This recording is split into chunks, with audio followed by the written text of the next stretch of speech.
All right, I know that you guys do not want to work the rest of your life. You want to be able to live your very best life doing what you want, when you want, where you want, how you want, with whoever you want.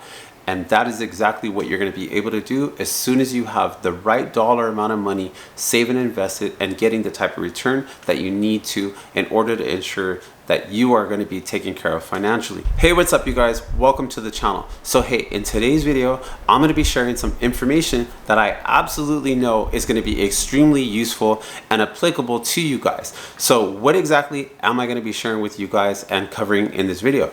I'm going to be sharing with you the rule of 300. So what exactly is the rule of 300? So the rule of 300 is going to be the rule and the financial formula that you are going to be using to calculate exactly how much money that you need to have saved and invested in your portfolio, so that way you could stop worrying about finances and money and you could start focusing on living your very best life. So with that being said, let's go ahead and get right into today's video. All right, I know that you guys do not want to work the rest of your life. You want to be able to live your very best life doing what you want, when you want, where you want, how you want, with whoever you want.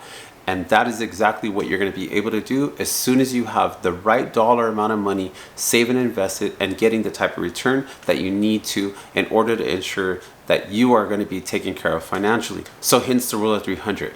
Okay, so the rule of 300 states that whatever is the dollar amount of money that you want to have in order to pay for your lifestyle on a monthly basis, you take that dollar amount and you multiply that dollar amount by 300. So let's go ahead and give you the example of, let's say you want to have $5,000 a month, right? So you take that dollar amount of $5,000 a month and you multiply that $5,000 by 300.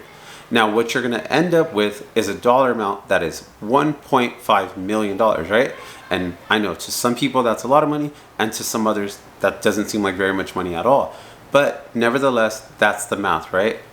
$5,000 times 300 is going to get you $1.5 million. Now that is going to be the amount of money that you are going to have saved and invested in order for it to provide you $5,000 a month. Okay, so full transparency, I just want to make it very clear to you guys that this rule of 300 states that in this scenario of the $1.5 million, in order for that $1.5 million that you have saved and invested to provide you with that $5,000 a month, you need to ensure that this $1.5 million that you have saved and invested is getting an annual rate of return of at least 4%. Now, some more transparency for you involving this rule of 300 is that this rule of 300 does not factor in periods of higher inflation. So in normal scenarios, the average inflation on an annual basis is around 2%.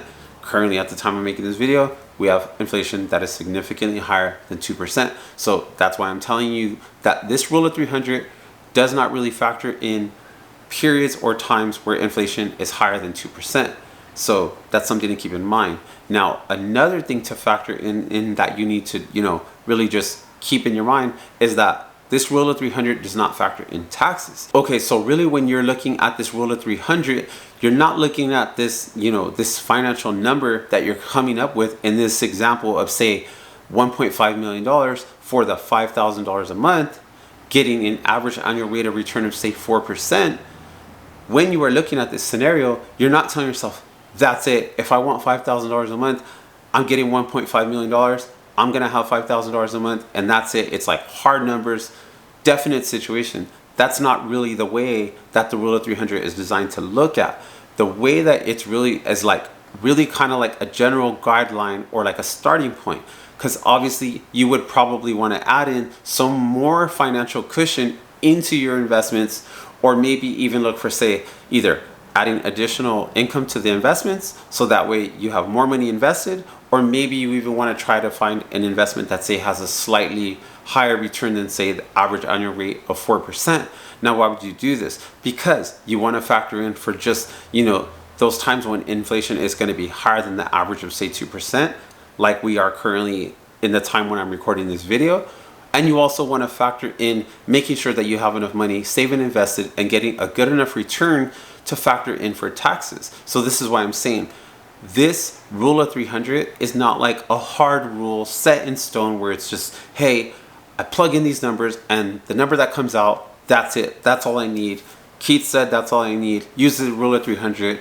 as soon as I get that number, that's it, I'm set, I'm financially free. No, that's not the way the rule of 300 works. Like I said, it is more of a guideline. It is more of something like a starting point, and then you could go ahead and, you know, look at your very specific situation, play around with your financial numbers, look at, hey, okay, I know that I at the bare minimum need whatever monthly amount that you specifically need, multiply that number times 300, and then you know that you need to be earning at least an average annual rate of, say, 4%. And then you would say, okay, let me go ahead and add in a little more money into this investment because I want to make sure that I'm factoring in for those times when there is higher inflation. So you want to account for that. And then also, again, you want to account for taxes. So like I said, that is exactly how the rule of 300 works. It really is like a starting point and a guideline to point you in the right direction and help you come up with your financial figures, so that way you could start no longer focusing on finances and start living your very best life, doing what you want, when you want, where you want, whenever you want. Hey, so if you made it to this point in the video and you're not currently subscribed to this channel and you enjoy content about personal finance, saving money, investing, and overall building wealth and all things financial, really what I would like to invite you to do is look right here on the bottom right side of the screen, find that subscribe button, go ahead and give that subscribe button a quick tap for me.